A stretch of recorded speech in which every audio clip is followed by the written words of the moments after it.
You won't believe the scam I found in a factory in China.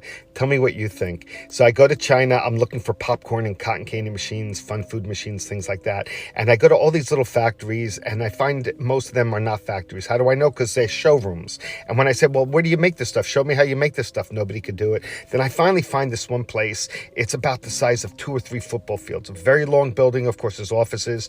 We go have tea because that's what you do before the meeting. And then they take me for a tour of the factory. The factory has 300 to 500 employees, all at these little tables making little parts. And I'm like watching them thinking like they're not really making anything. They're just kind of sitting at the tables. But they all had white gloves on. You know, they had these little plastic shoe covers on. It's very impressive looking. But I didn't see any popcorn and cotton candy machines. However, they can make lots of products that I don't know about anyway. Here's where it gets scammy.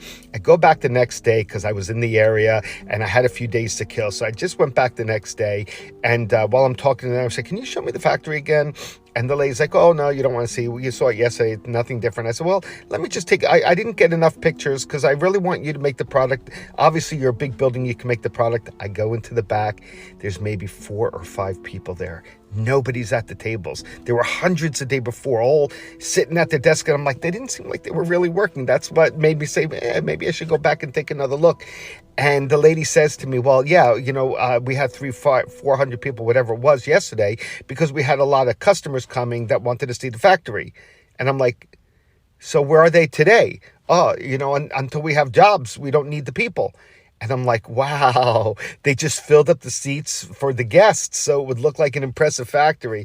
At that point, I chose not to do business with them. However, I don't believe that means they weren't a factory, but I wanted to see the product being produced and how they produced it because I wanted to check the quality control. But if I'm not seeing how they're making the product, maybe not even my product, just any product, I don't know if they're really welding well because I can't see any welders welding. I don't know if they're attaching the rivets to the parts, if they're doing it to you know, the right strength or the right rivets, because I can't see that being happening, you know, and all I see is the samples. And unfortunately, the samples in one China factory look like the samples in every factory because most of them are really not factories, they're more assembly plants. They just get the parts and put it together.